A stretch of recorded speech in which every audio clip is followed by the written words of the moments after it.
Je te dis que je n'en veux rien faire et que c'est à moi de parler et d'être le maître. Et je te dis, moi, que je veux que tu vives à ma fantaisie, et que je ne me suis point mariée pour souffrir tes frelènes. Oh, la grande fatigue que d'avoir une femme, et qu'Aristote a bien raison quand il dit qu'une femme est pire qu'un démon. Voyez un peu l'habile homme avec son bonnet d'Aristote. Ah. Oui, habile homme. Trouve-moi un faiseur de fagots qui sache, comme moi, raisonner des choses, qui ait servi 6 ans à un fameux médecin et qui ait su dans son jeune âge son rudiment par cœur. Hein? Peste des sociétés! Peste de la carogne! Moi, que maudit soit l'heure et le jour où je m'avisais d'aller dire oui! Que maudit soit le bec cornu de notaire qui me fit signer Merline! Ah oui! C'est bien à toi, vraiment, à te plaindre de cette affaire. Devrais-tu être un seul moment sans rendre grâce à Dieu de m'avoir pour ta femme? Et méritais-tu d'épouser une personne comme moi? Oui, dame, si j'en crois notre première nuit de noces, tu fus fort heureuse de me trouver. Qu'appelles-tu bien heureuse de te trouver? Un homme qui me réduit à l'hôpital, un débauché, un traître, qui me mange tout ce que j'ai. Non! Tu as menti! J'en bois une partie. Non! Qui me vend, pièce à pièce, tout ce qu'il y a dans le logis, qui m'a ôté jusqu'au lit que j'avais. Ah, tu t'enlèveras plus matin. Non! Et qui, du matin jusqu'au soir, ne fait que jouer et que boire. C'est pour ne me point ennuyer. Oh, et que veux-tu que je fasse pendant ce temps avec ma famille? J'ai 4 pauvres petits-enfants sur les bras qui me demandent à toute heure du pain. Donne-leur le fouet. Quand j'ai bien bu et bien mangé, je veux la paix dans ma maison. Es-tu traitant, ivrogne, que les choses aillent toujours de même et que j'endure éternellement des souffrances et des débauches? Ma femme, ne nous emportons point. Vous savez que je n'ai pas l'âme endurante et que j'ai le bras assez bon. Je me moque de tes menaces. Ma petite femme, mamie, votre peau vous démange à votre ordinaire. Oh, oh, je te montrerai bien que je ne te crains nullement. Crois-tu que je m'épouvante de tes paroles? 12 objets de mes voeux. Je vous frotterai les oreilles. Ivrogne que tu es! Je vous battrai. Saccadin! Je vous rosserai. Infâme! Je vous écrirai. Trompeur, lâche, insolent! Traite, coquin, gueux, pandard, d'élite! Fripon, maraud! Voleur! Ah, non mais donc! Oh là, oh là! Fille! Qu'est-ce ceci? Quelle infamie! Peste soit le coquin de battre ainsi sa femme!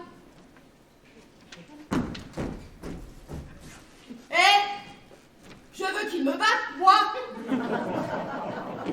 Ah! J'y consens de tout mon cœur. De quoi vous mêlez-vous? J'ai tort. Est-ce là votre affaire? Vous avez raison. Voyez un peu l'impertinent qui veut empêcher les maris de battre leurs femmes. Je me rétracte. Qu'avez-vous là-dessus? Rien. Est-ce là votre affaire? Non! Mêlez-vous aux affaires! Je ne dis plus mot. Il me plaît d'être battu. D'accord. Mais vous êtes un sot de venir vous fourrer là où vous n'avez que faire. Compère, je vous demande pardon de tout mon cœur. Faites, brossez, battez comme il faut votre femme. Je vous aiderai si vous le voulez. Ça ne me plaît pas, moi. Ah, c'est une autre chose. Je la veux battre si je le veux, et ne la veux pas battre si je ne le veux pas. Fort bien. C'est ma femme et mon point d'aveu. Sans doute. Vous n'avez rien à me commander, D'accord. et je n'ai que faire de votre aide. Fort bien. Et vous êtes un impertinent de vous ingérer des affaires d'autrui. Apprenez que Cicéron dit qu'entre l'arbre et le doigt, il ne faut point mettre les tasses.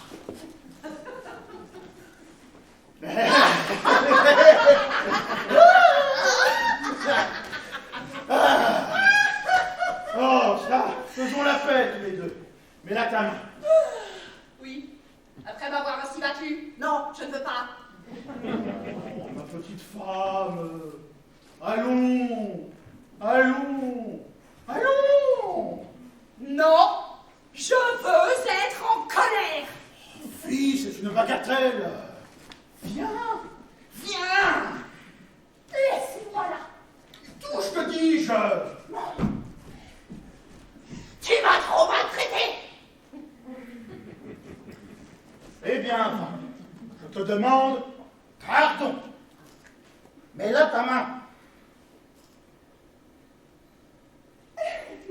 Je te pardonne, mais tu perds. Tu es folle de prendre garde à cela. Ce sont petites choses nécessaires dans l'amitié. Et 5 ou 6 coups de bâton entre gens qui s'aiment ne font que ragardir l'affection. Allez, je m'en vais au bois et je te promets aujourd'hui plus d'un 100 de fagots.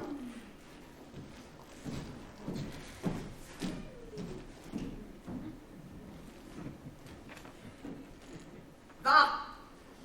Quelque mine que je fasse, je n'oublie pas mon ressentiment. Et je brûle moi de trouver le moyen de te punir des coups que tu me donnes.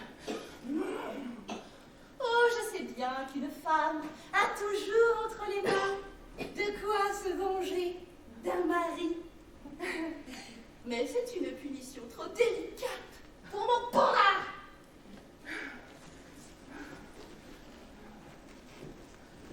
Je veux une vengeance qui se fasse un peu mieux sentir.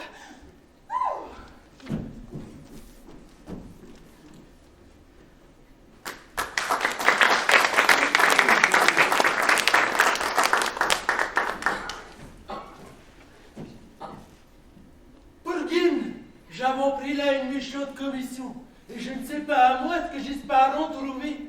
Que veux-tu? Il faut bien obéir à notre maître. Et nous avons intérêt l'un et l'autre à la santé de sa fille, notre maîtresse. Et sans doute son mariage, différé par sa maladie, nous vaudra bien quelques récompenses. Et dans quelle idée s'est-il bouté là dans la tête? Puisque tous les médecins ils ont perdu leur latin. On cherche quelquefois, à force de trouver, ce qu'on ne trouve pas d'abord et souvent en de simples lieux. Oh, oh oui, il faut que je me venge à tout prix. Cette coupe me revient au cœur et... Ah! Messieurs, je vous demande pardon, je ne vous voyais point. Et je cherchais dans ma tête quelque chose qui m'embarrasse. Chacun a ses soins dans le monde, et nous cherchons aussi ce que nous voudrions bien trouver. Serait-ce quelque chose où je puisse aider? Cela se pourrait faire, et nous tâchons de rencontrer quelque habile homme, quelque médecin particulier, qui pût donner quelques remèdes à la fille de notre maître, attaquée tout d'un coup d'une maladie qui lui a ôté l'usage de la langue. Oh! Que le ciel m'inspire une admirable invention pour me venger de mon prenard.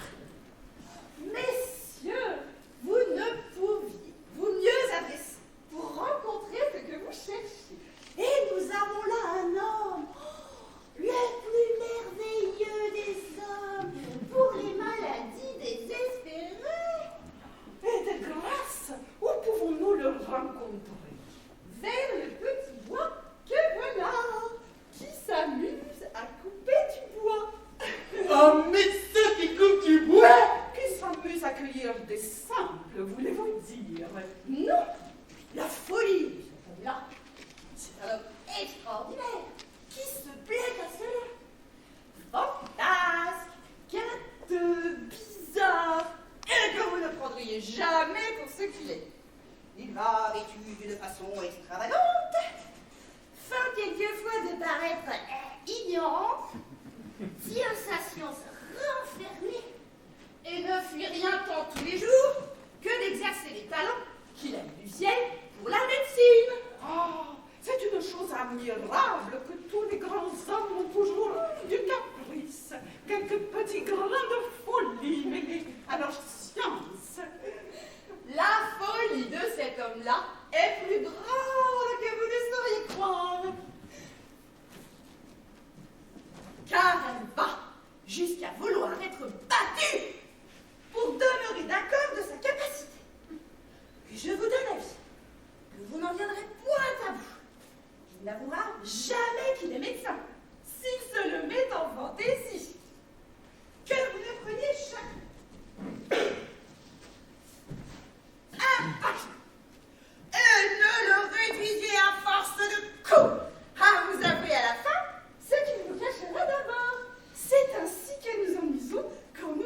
besoin de lui. Oh, voilà une étrange folie. Oui, mais après, il fait des merveilles. Comment s'appelle-t-il? Il s'appelle Sganarelle. Et il est aisé à connaître. Il a un habit jaune et vert. Un ami jaune et vert. C'est donc le médecin des perroquets. Mais est-il bien vrai qu'il soit si habile que vous le dites? Et comment? Mais c'est un homme qui fait des miracles.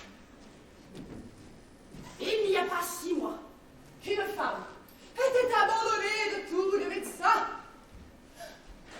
On l'a donnée pour morte. Il n'y avait pas 6 heures. Et l'on se disposait à l'ensevelir.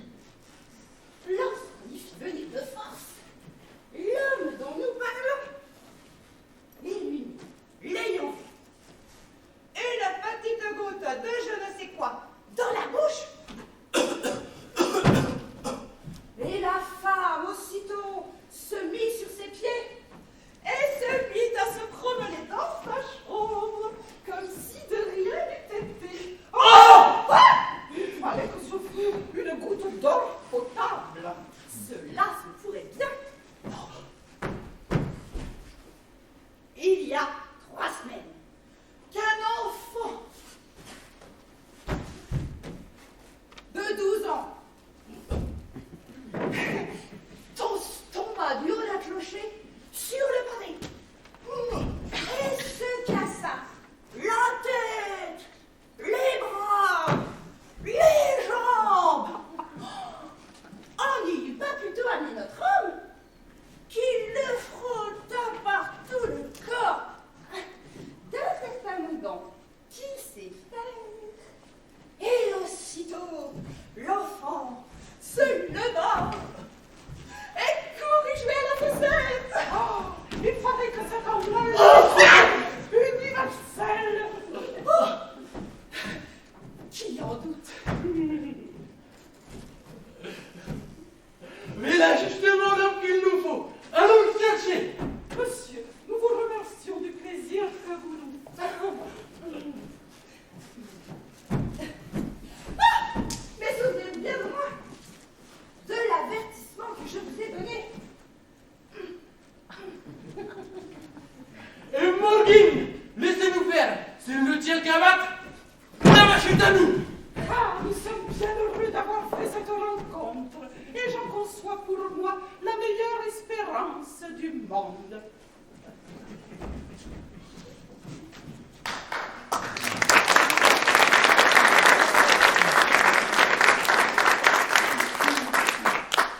L'eau ne fait rien que pourrir les poumons. Goutte, goutte, goutte, goutte, compagnon. J'entends quelqu'un qui chante et qui coupe du bois. Et la bouteille, nous la viderons. Ma foi, voilà qui est assez travaillé pour un coup. Prenons un peu d'haleine. Qu'ils sont doux, bouteilles jolies, qu'ils sont doux, vos petits glou-glou. Le voilà, lui-même. Je pense que vous dites vrai et que j'avais embouté le nez là-dessus. Voyons de près. Le diable, à qui en veulent ces gens-là? C'est lui, assurément. Levez-la justement, comme on nous l'a défiguré. Monsieur, est-ce bien vous qui vous appelez Sganarelle? Oui et non, selon ce que vous lui voulez. Oh, nous ne voulons lui faire que toutes les civilités que nous pouvons. Ah, en ce cas, c'est moi qui se nomme Sganarelle. Monsieur, nous sommes ravis de vous voir. On nous a adressé à vous pour ce que nous cherchons et nous venons implorer votre aide dont nous avons besoin. C'est vous qu'on veut. Il n'y a pas à chercher plus loin. Monsieur, il ne faut pas trouver étrange que nous venions à vous. Les habiles gens sont toujours recherchés et nous sommes instruits de votre capacité. Il est vrai, messieurs, que je suis le premier homme du monde pour faire des fagots. Monsieur, ce n'est pas cela dont Mais aussi, je les vends à 110 sols le sang. Je ne saurais les vendre à moins. Vous en pourrez trouver autre part à moins, mais il y a fagot et fagot. Monsieur, laissons là ce discours et fait. Faut-il qu'une personne comme vous s'amuse à ces grossières feintes? Qu'un homme si savant, un fameux médecin comme vous êtes, veuille se déguiser aux yeux du monde et tenir enterré les beaux talents qu'il a? Il est fou. Monsieur, de grâce, ne dissimulez point avec nous. Trêve de l'antibonnage. Je savons ce que je savons. Quoi donc? Que ne voulez-vous dire? Pour qui me prenez-vous? Pas pour ce que vous êtes, pour un grand médecin. Un médecin vous-même? Je ne le suis point et ne l'ai jamais été. Voilà sa folie qui le tient. Monsieur, ne venez pas nier les choses davantage et n'en venons point, s'il vous plaît, à de fâcheuses extrémités. Quel drôle de bête. Il veut rien savoir. Un vrai mulet. Je vois bien qu'il faut se servir du remède. Monsieur, encore une fois, je vous prie d'avouer ce que vous êtes. Ne l'antibonner point davantage. Et avoir franquette que vous êtes médecin. À quoi bon nier ce qu'on sait? Et pourquoi toutes ces friles là? Et à quoi est-ce que ça vous sert? Messieurs, en un mot, autant qu'en 2000, je ne suis point médecin. Vous n'êtes point médecin. Vous êtes pas médecin. Mais non, vous dis-je. Ah, puisque vous le voulez, il faut s'y résoudre. Ah, messieurs, je suis tout ce qu'il vous plaira. Monsieur, pourquoi nous obligez-vous à cette violence? Paul m'a figué, j'en suis fâché. De grâce, est-ce pour rire de vouloir que je sois médecin? Quoi? Vous ne vous rendez pas encore et vous vous défendez d'être médecin? Voltigui, n'est pas vrai que vous soyez médecin? Non, la peste m'étouffe. Bien, messieurs, oui, puisque vous le voulez, je suis médecin. Apothicaire encore, si vous le trouvez bon. Ah, voilà qui va bien. Je suis ravie de vous voir raisonnable. À vous me foutez la joue au cœur quand je vous entends parler comme ça. Je vous demande pardon de toute mon âme. Je vous demande excuse pour la liberté que j'avais prise. Serait-ce que je serais devenu médecin sans m'en être aperçu? Vous ne vous repentirez pas de me montrer ce que vous êtes, et vous verrez assurément que vous en serez satisfait. Mais ne vous trompez-vous point vous-même? Est-il bien assuré que je sois médecin? Par ma figure, oui. Ah, vous êtes le plus habile médecin du monde. Un médecin qui a guéri je ne sais combien de maladies. Il y avait 6 heures, une femme était tenue pour morte. Elle était prête à ensevelir, quand, avec une goutte de quelque chose, vous la fîtes revenir et marcher d'abord par ma chambre. Peste! Un petit enfant de 12 ans qui se l'asséchoit du clocher et qui se cassa la tête, les bras et les jambes. Et vous, avec je ne sais quel onguent, vous faites toute cette vie et qu'il en aura joué à ma potette. Diantre! Enfin, monsieur, vous aurez contentement avec nous et vous gagnerez ce que vous voudrez en vous laissant conduire là où nous prétendons vous mener. Je gagnerai ce que je voudrais. Oui, Là, je suis médecin, sans contredit. Je l'avais oublié, mais je m'en ressouviens. nous vous conviendrons. Il est question d'aller voir une fille qui a perdu la parole. Ma foi, je ne l'ai pas trouvé. Il aime à rire. Allons, monsieur. Eh bien, marchons par ordonnance du médecin. Paul Sanguine, voilà un médecin qui me plaît. Et je suis sûr qu'il va réussir, parce qu'il aime à bouffonner.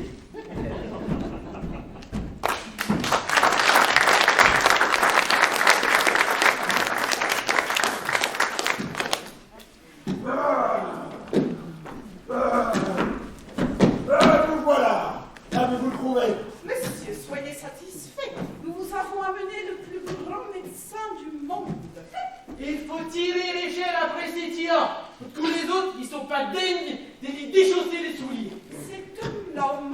fait des cures merveilleuses. Qui a gagné des gens qui estiment.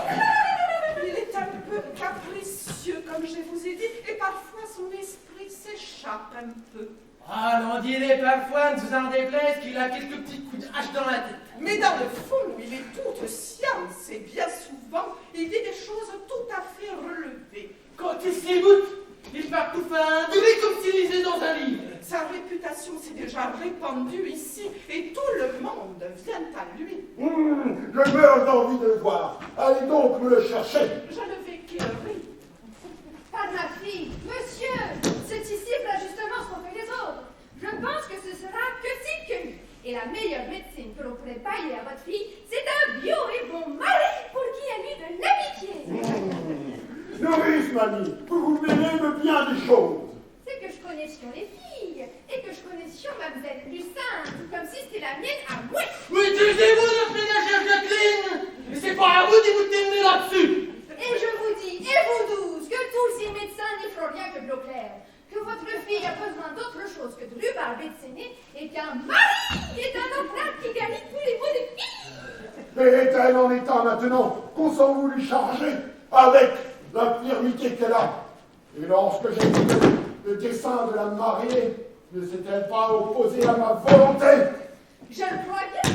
Vous y vouliez bailler un homme qu'elle n'aime point. Que ne preniez-vous ce monsieur Liant qui touchait au cœur?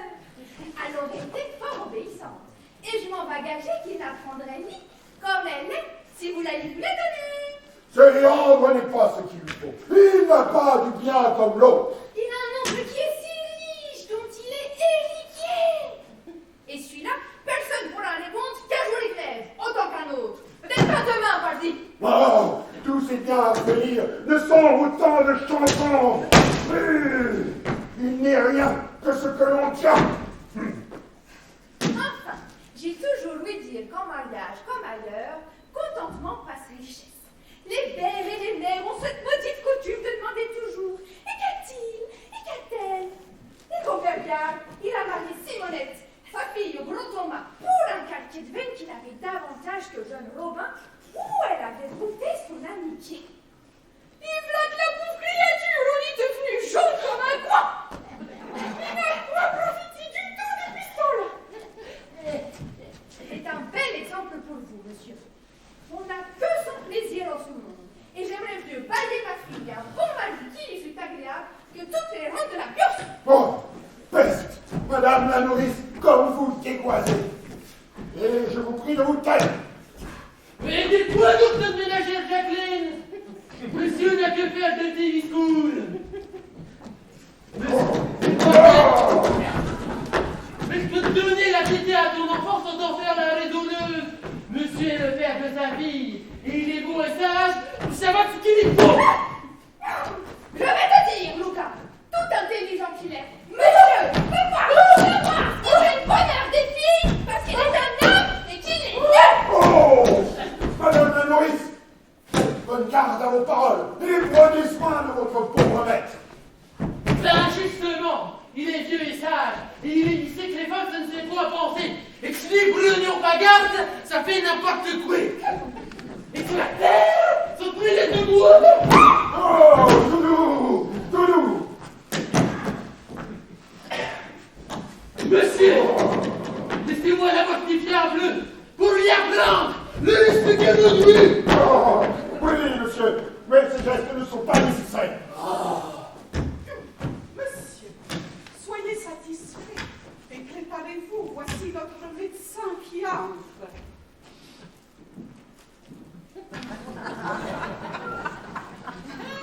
Monsieur, je suis ravi de vous voir chez moi.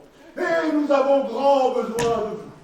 Hippocrate dit que nous nous couvrions tous deux. Hippocrate dit cela. Dans quel chapitre, s'il vous plaît? Dans son chapitre des chapeaux. Puisqu'Hippocrate le dit, il le faut faire.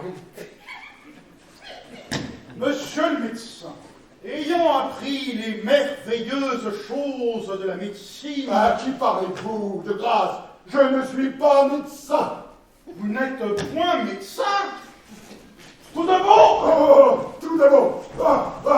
Quelle dame m'avez-vous là amené?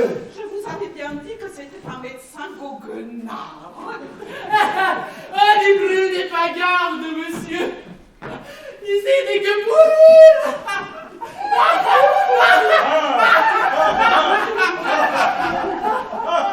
Je n'aime pas cette trahi. monsieur, excusez les coups de bâton que j'ai eu l'honneur de vous donner. Ne parlons plus de cela, monsieur. J'ai une fille qui est tombée dans une étrange maladie. Elle se nomme Lucin. Lucin. Au nom un médicamenté. Lucin. Et qui est cette jolie femme-là? C'est la nourrice d'un petit enfant que j'ai. Je vais chercher ma fille. Peste, le joli meuble que voilà. Ah, nourrice, charmante nourrice, ma médecine est la très humble esclave de votre nourricerie, et je voudrais bien être le petit poupon fortuné qui détaille le lait dans votre... Laissez à ma femme, s'il vous plaît, monsieur le médecin. Quoi? Est-elle votre femme? Oui, da.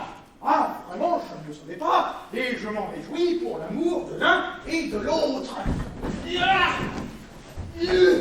Tout doucement. Je la félicite d'avoir un mari comme vous. Et je vous félicite, vous, d'avoir une femme si belle, si sage et si bien faite comme elle est. Autant de compliments, monsieur le médecin. Si vous voulez faire des compliments, faites-les à moi. Avec ma femme, trêve de cérémonie. Je vous en... C'est pour vous en témoigner la joie. Ah, fatigué. De l'antipronage. Monsieur, voici tout à l'heure ma fille qu'on va vous amener. Je l'attends, monsieur, avec toute la médecine. Où est-elle?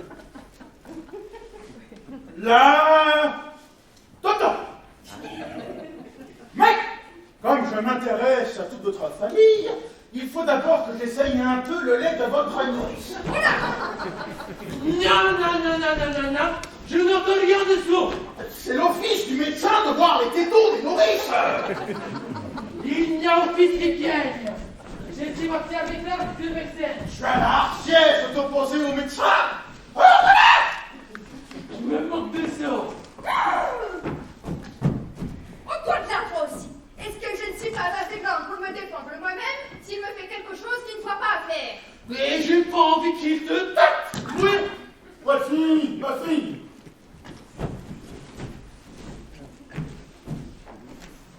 Monsieur, je n'ai qu'une de fille, et j'aurais tous les regrets du monde si elle venait à mourir. Qu'elle s'en garde bien. Il ne faudrait pas qu'elle meure sans l'ordonnance du médecin. Vous l'avez fait rire, monsieur. Tant mieux. C'est le meilleur signe du monde. Eh bien, de quoi est-il question?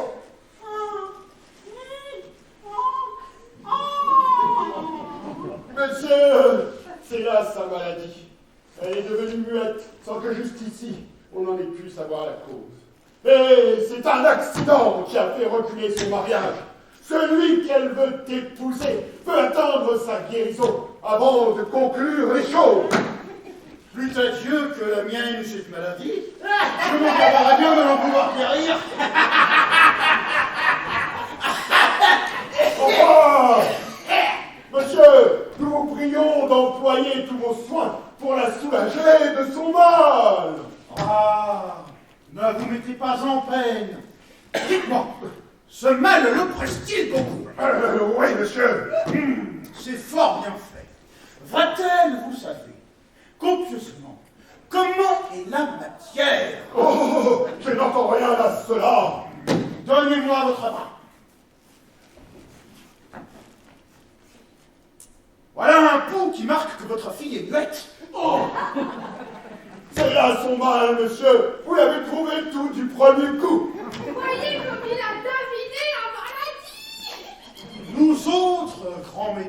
connaissons d'abord les choses. Un ignorant aurait été embarrassé, mais moi, je touche au but du premier coup. Et je vous apprends que votre fille est muette. Oh. Oui, mais j'aimerais que vous puissiez me dire d'où cela vient. Il n'est rien plus aisé. Cela vient de ce qu'elle a perdu la parole. Oh bien. Et la cause, s'il vous plaît, qui fait qu'elle a perdu la parole?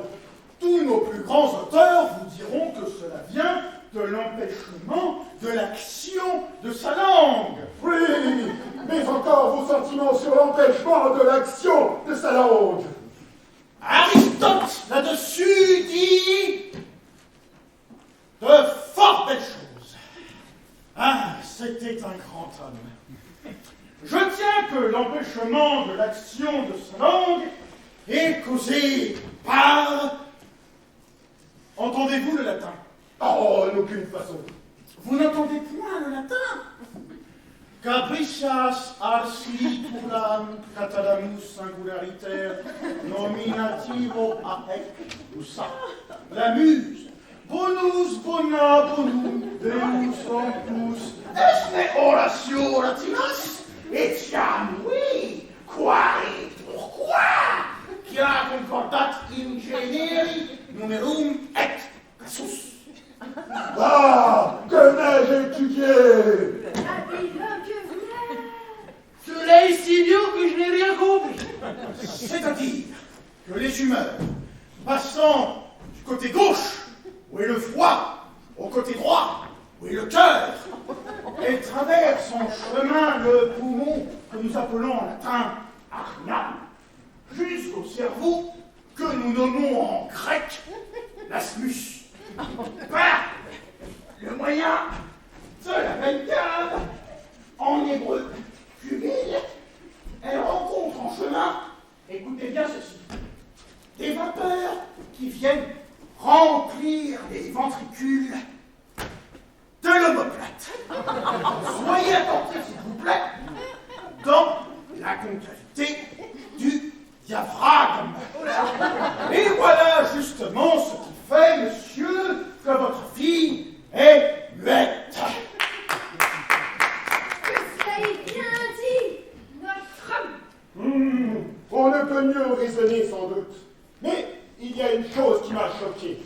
C'est la différence entre le côté du foie et du cœur. Il me semble que vous les placez autrement qu'ils ne sont. Que le cœur est du côté gauche et que le foie du côté droit. Oui, cela était ainsi autrefois, mais nous faisons maintenant la médecine d'une méthode toute nouvelle. C'est ce que je ne savais pas. Je vous demande pardon de mon ignorance. Mais monsieur, que croyez-vous qu'il faille faire à cette maladie? Mon avis est qu'on lui fasse prendre quantité de pain trempé dans du vin. Mais pourquoi cela, monsieur? Parce qu'il y a dans le pain et le vin mêlés ensemble une vertu sympathique qui fait parler. Ne voyez-vous pas que l'on ne donne autre chose aux perroquets qu'ils apprennent à parler? Cela est vrai. Oh, le grand homme. Vite, quantité de pain et de vin. Je vais sitôt lui envoyer quelques baguettes. Je reviendrai voir sur le soir pour voir comment elle se porte. Doucement!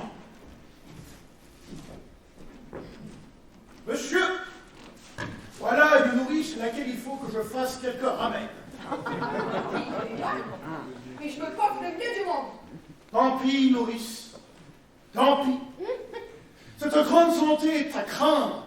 Et il ne sera mauvais que je vous fasse quelques petites saignées amiables, que je vous donne quelques petits cristères dulcifiants.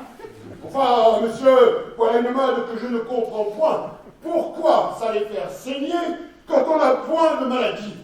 Car, comme il faut boire pour la maladie à venir, il faut aussi se faire saigner pour la maladie à venir. Ma fille, je me moque de ça.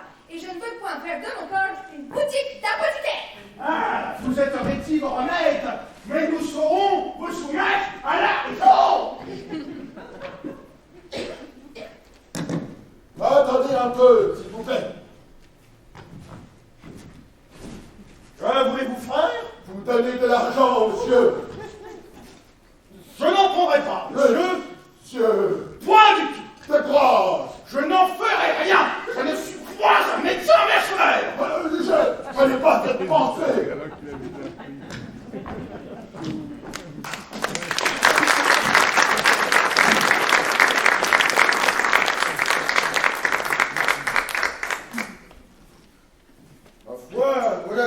si mal, hein, et pourvu que... Monsieur, il y a longtemps que je vous attends. Et je viens implorer votre assistance.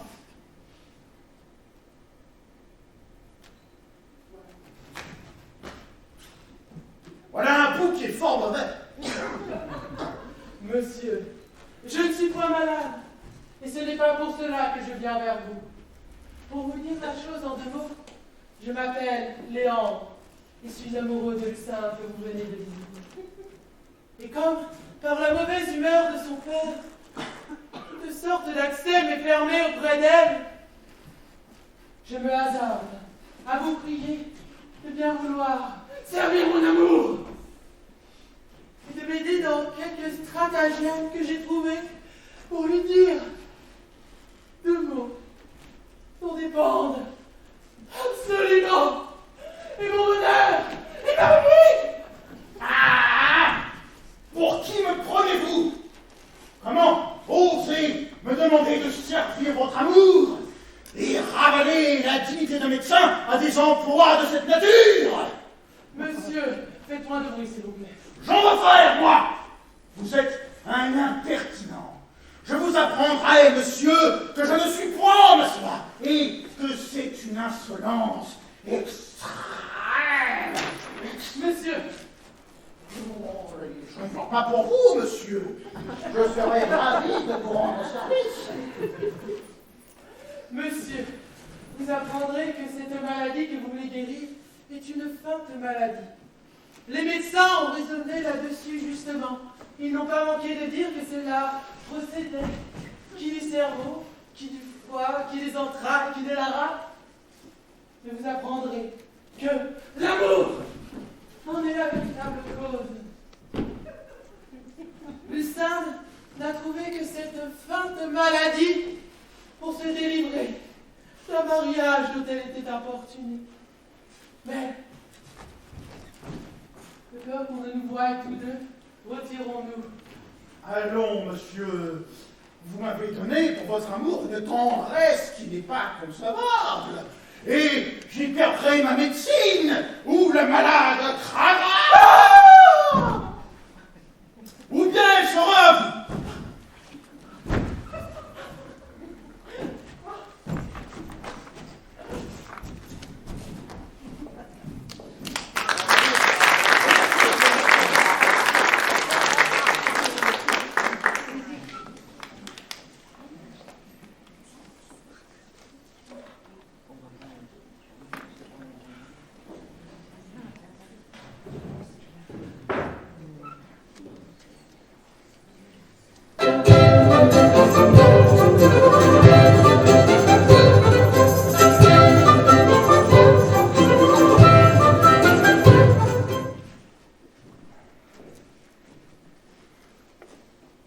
Ma foi, je ne suis pas mal ainsi pour un apothicaire. Et comme son père ne m'a guère vu, ce changement d'habit et ce chapeau me dissimulera bien à ses yeux.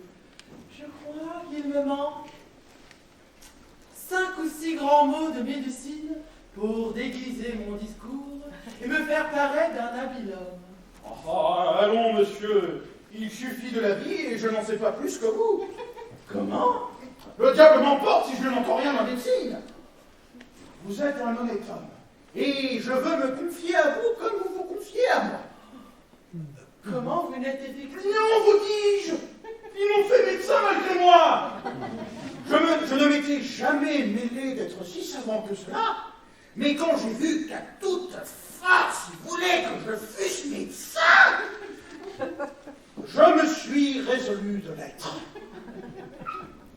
Cependant, l'erreur s'est répandue et l'on vient me chercher de tous les côtés.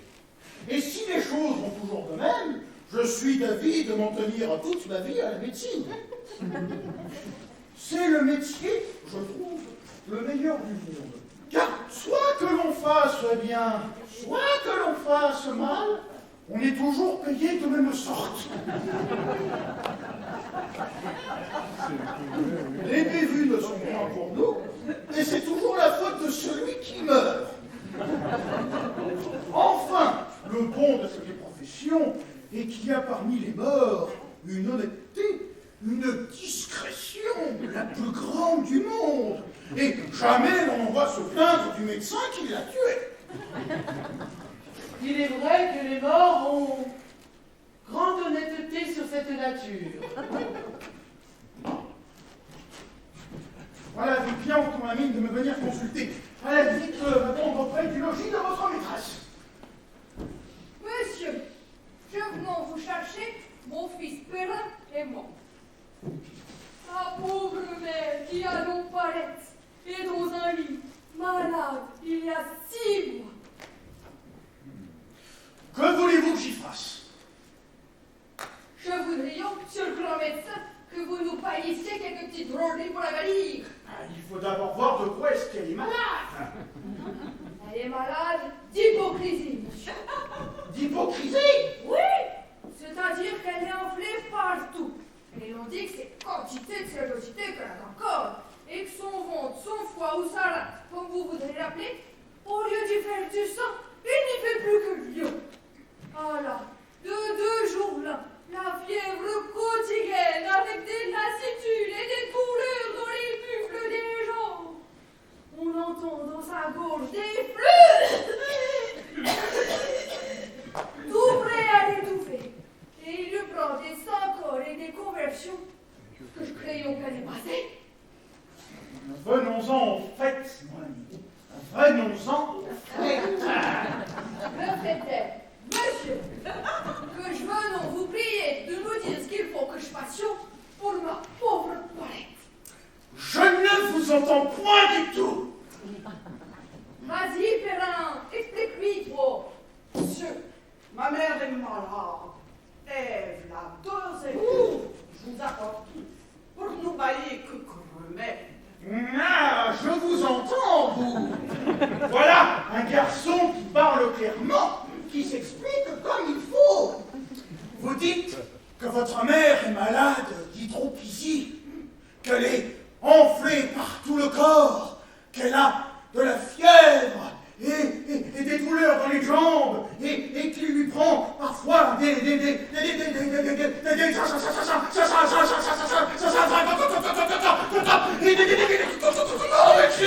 c'est-à-dire des évanouissements. Et Tout à fait. Et vous me demandez un remède pour la guérir. Ah, c'est comme je l'entends, donc. Oui, bien, tout à fait.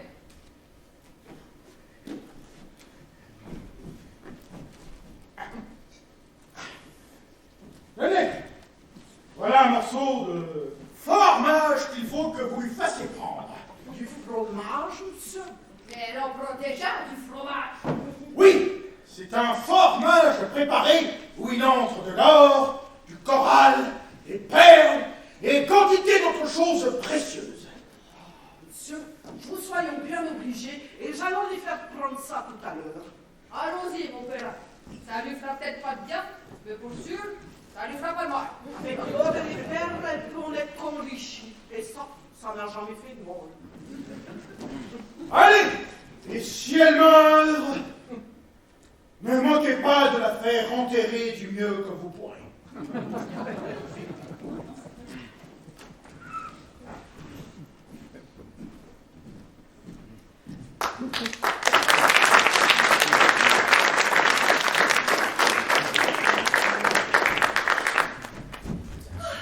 Juste le temps de laisser mes petits-enfants à la voisine et me là. J'ai bien observé ce que les visiteurs faisaient à mon pendard tout à l'heure. Ils me l'ont bel et bien battu et me l'ont amené par ici.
voilà.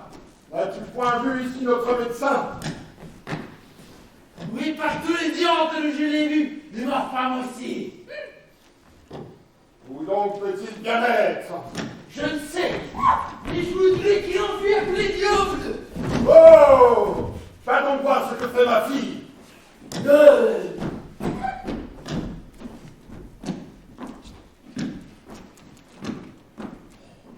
Voilà la belle nourrice. Ah, nourrice, que je suis ravi de cette rencontre. Et votre vue est la casse, le séné, la rhubarbe, qui purge la mélancolie de mon âme. Monsieur le médecin, cela est trop bien dit pour moi, et je n'entends rien du tout à votre latin. Tombez malade, nourrice. Pour l'amour de moi, devenez malade, et j'aurai toutes les joies du monde de vous guérir. Je suis votre servante. J'aime bien mieux qu'on ne me guérisse pas. Que je vous plains, belle nourrice, d'avoir un mari jaloux comme celui que vous avez. Que voulez-vous, monsieur? C'est pour la pénitence de mes fautes. Et là où la chèvre est née, il faut bien qu'elle y va. Ah, un rustre comme ça? Un homme qui ne veut pas que personne vous parle? Et encore, vous n'avez pas tout vu. Ce n'est qu'un petit échantillon de sa mauvaise humeur. Est-il possible? Et qu'un homme ait l'âme assez basse pour maltraiter une personne si bien faite? Ah, pourquoi faut-il qu'une personne telle que vous tombe de telles mains? Et qu'un franc animal, un brutal, un stupide, un sot? Pardonnez-moi, nourrice, si je parle ainsi de votre mari. Monsieur, je sais bien qu'il mérite tous ces noms-là. Oui, sans doute, nourrice, il les mérite. Et il mériterait encore plus que vous lui missiez quelque chose sur la tête pour le punir des soupçons qu'il a. Il est vrai que si je n'avais devant les yeux que son propre intérêt, il pourrait m'obliger à de grandes choses. Ma foi, Malice, vous ne feriez mal de vous venger de lui avec quelqu'un. C'est un homme, je vous le dis, qui mérite bien cela. Et si j'étais assez heureux, belle nourrice, pour être choisi... Oh, relativement,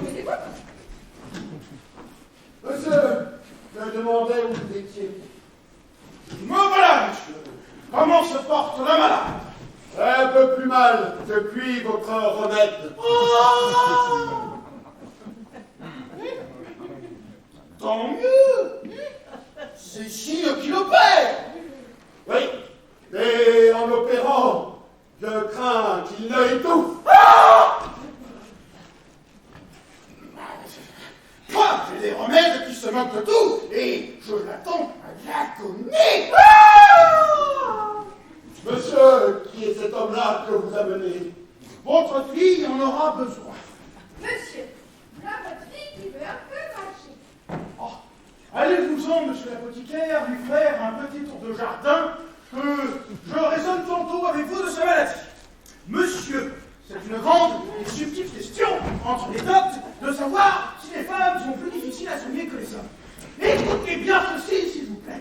Les uns disent que oui, les autres disent que non. Et moi, je dis que oui et non, d'autant que l'incongruité des humeurs opaques qui se rencontrent au tempérament naturel des femmes est en cause que la partie brutale veut toujours remplir sur la sensitive. On voit que l'inégalité de leurs opinions dépend du mouvement oblique du cercle de la lune. Je ne suis pas du tout capable de changer de sentiment. Oh, ma fille qui parle. Oh, grande vertu du remède. Oh, admirable médecin. Oh, que je suis votre obligé, monsieur, devant cette merveilleuse guérison. Et que puis-je faire après un tel service? Voilà une maladie qui m'a donné bien de la peine. Oui, mon père, j'ai recouvré la parole. Et je l'ai retrouvée pour vous dire que je n'aurai jamais d'autre époux que Léandre. Et que c'est inutilement que vous voulez me donner Horace. Mais Rien n'est capable d'ébranler la résolution que j'ai prise. quoi? Vous m'opposerez enfin de belles idées. Je... Vos discours ne serviront à rien. Si. C'est une chose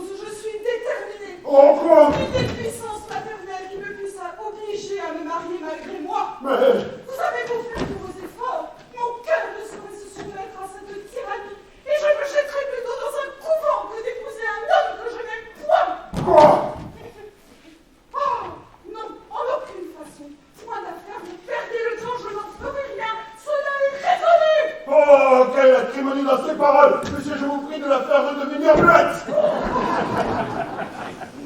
Cela m'est impossible. Tout ce que je peux faire pour votre service est de vous rendre sourd, si vous voulez. Que vous remercie, nous verrons cela plus tard. Ma fille, puisque tu ne veux pas faire ton amitié et ton devoir, je vais faire mon devoir de père. Tu épouseras Horace dès ce soir. J'épouserai plutôt le temps. Oh tu Dieu, vous me cette petite saute. Mon Dieu, arrêtez-vous.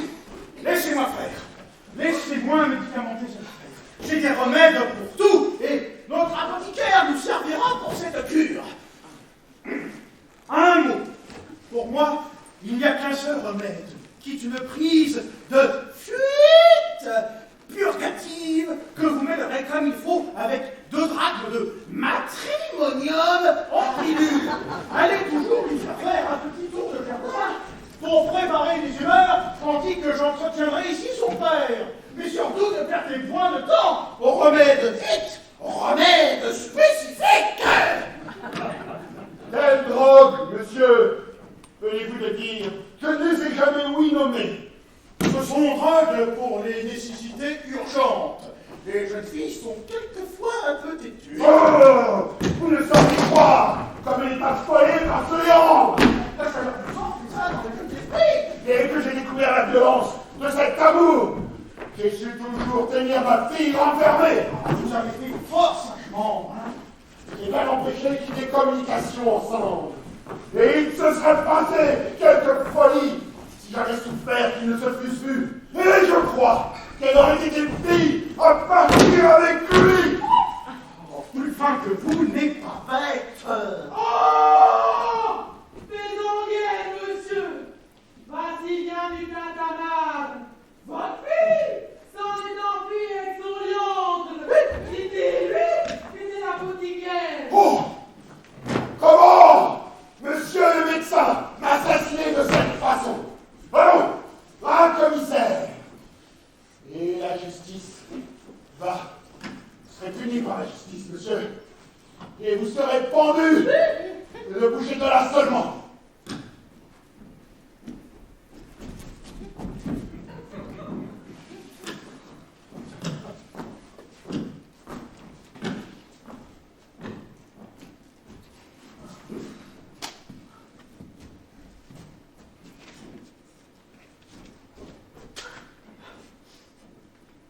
Mon Dieu, que j'ai eu du mal à trouver ce logis. Dites-moi un peu des nouvelles du médecin que je vous ai donné. Et le vrai qui va être pendu. Ah! Hélas! Mon mari pendu. Mais qu'a-t-il fait pour cela? Il a fait enlever la fille de notre maître.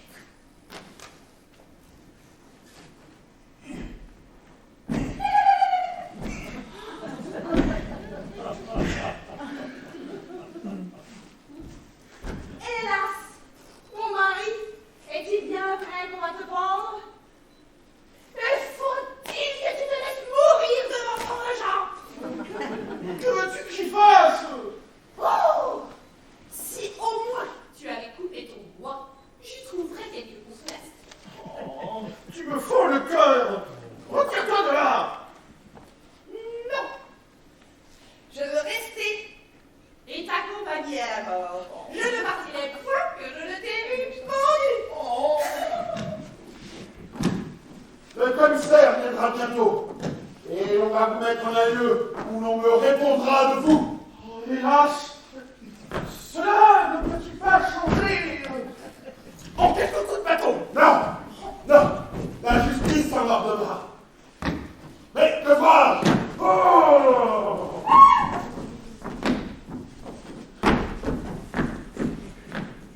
Monsieur, je viens faire paraître Léandre à vos yeux et remettre Lucin dans votre pouvoir. Nous avions eu des dessein tous deux de nous enfuir et de nous marier ensemble.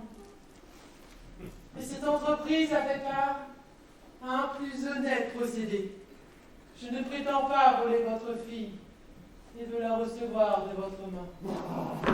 Ça, c'est des jolies paroles, mais l'effet ne sera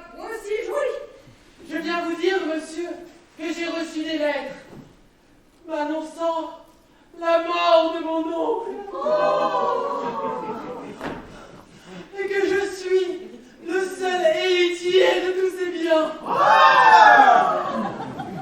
Ces paroles-là sont moins jolies, mais qu'un jour vérité sera plus consistant.